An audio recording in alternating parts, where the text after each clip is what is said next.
سلام كرات خاتلتي أبزلهم سلام نختلو بعل ملوت تسفى حراي مارلو مع التيجلكم يزلهم مدبكا مستيرنا نمنهب سلامتك بمستيرنا نهرم خوني بدقامة سناي مكتتال مجمريا ناز مدب سلز مساهم نز مدب تكاتاتول سلزو أهم تانكيو بتعمي زمسكن أب كومنت لايك شير كومون متبعخ ماي فلين يبل قصيله نابتي حزي مسلخ مدب قبلكم سناي مكهتال اتيكا سبات نشغرنا تنغرنايم زفتحلنا سلاز مسلنايو بزحات كابانا ببهرنا قناعات لوهات سبات كنغود زين وغس كون خوينا ካብዚ ዝተበገሰ ድማ ሓደ ሰብ ጽቡቕ ክዛረበና ከሎ ክሕግዘና ከም ዝደሊ ምስ ገለጸልና ብዘይ ዓቐን ልብና ንኸፍተሉ ኩሉ ሕሉፍ ታሪኽና ድኻምና ሕልምታትናን ምስጢራትናን ንነግሮ ግን ሓደ ነገር ዘንጋዕና የሎ ንሱ ድማ ኩሉ ዝሰምዓካ ቁኑዕ ማለት ዘይምዃኑ እዩ ማለት ንዓኻ ጽቡቕ ዝሓስበልካ ኣሎ ሕማቕ ዝሓስበልካ እውን ኣሎ ብሓፈሻ ግን ብምስጢርካ ብኸመይ ከም ትጉዳእ ኢና ክንዛረብ ደሊና ኣለና ኣሎ ማለት እዩ ስለምንታይ ምስጢርካ ሓደገኛ ይኸውን ምስጢርካ ንሓደ ሰብ ክትነግሮም ከለኻ ንዓኻ ንምጉዳእ ዝጥቀመሉ ውፅኢት ኣብ ኢዱ ትህበለኻ ማለት እዩ ምስጢርካ ምንጋር ማለት ንገዛእ ርእስኻ ንእስር ቤት ሓሊፍካ ምሃብ ማለት እዩ ነቲ ኣሚንካ ዝዕልልካዮ ምስጢርካ ፅባሕ ንጎ እንተተባኢስኩም ወይ ረብሓታትኩም እንተጎዲሉ እቲ ዝሃብካዮ ምስጢር ንዓኻ ከም ናቱ እሙን ጠበቓ ኮይኑ ኣብ ጉባኤ ክሕፍረካ እዩ ምስጢርካ ማለት ድኻምካ ዓወትካ ፍቕርኻ ስድራኻ ስራሕካን ሕልምታትካን እዩ ምስጢርካ እቲ ዘይርአ ዘይድህሰስ ሓይልኻ እዩ ምኽርን ምስጢርን ምኽሪ ክደሊ ከለኻ ብዛዕባ እቲ ትደልዮ ዳ ሕተት እምበር ብዛዕባ ግላዊ ህይወትካ ድኻምካ ናይትዕልል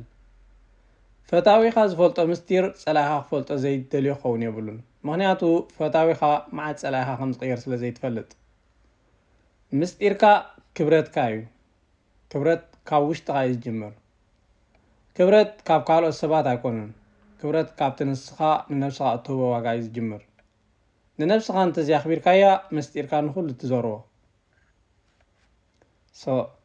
ገለ ነገራት ንዓኻን ንኣምላካን ጥራይ ኣትርፍ ነብስኻ ምስጢር ምስ እትገብረላ ሰባት ኩሉ ግዜ ክብረት ክህቡኻ ይግደዱ ምክንያቱ ሰባት ንዘይፈልጥዎ ነገር እዮም ዘኽብሩ ዝበለፀ ፈታዊኻ ንስኻ ኢኻ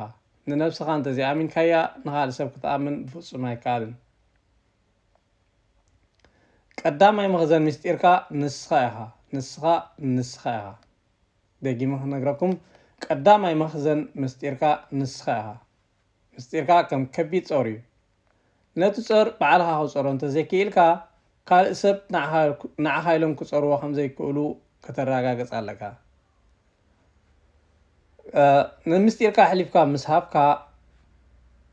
ኩሉ ክፍኣትካ ኩሉ ፅባቐኻ ኩሉ ናትካ ዝኾነ ፈሊጦም ኣለዉ ማለት እዩ ስለዚ ካብ ምስጢርካ ምዝራብ ተቆጠብ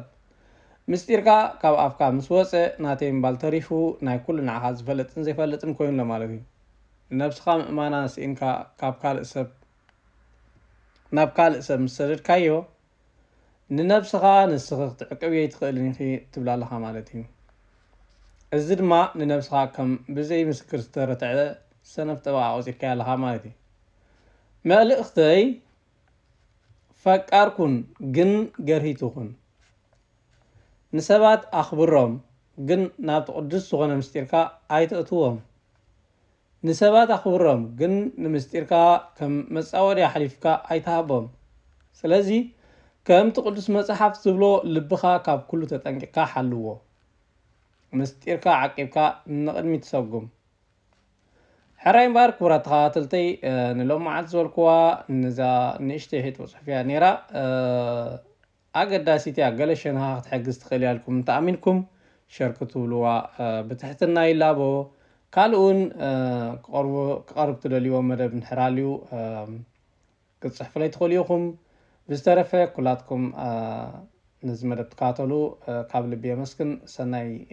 ዘለዎ መዓልቲ ይግበረልኩም ባይ ባይ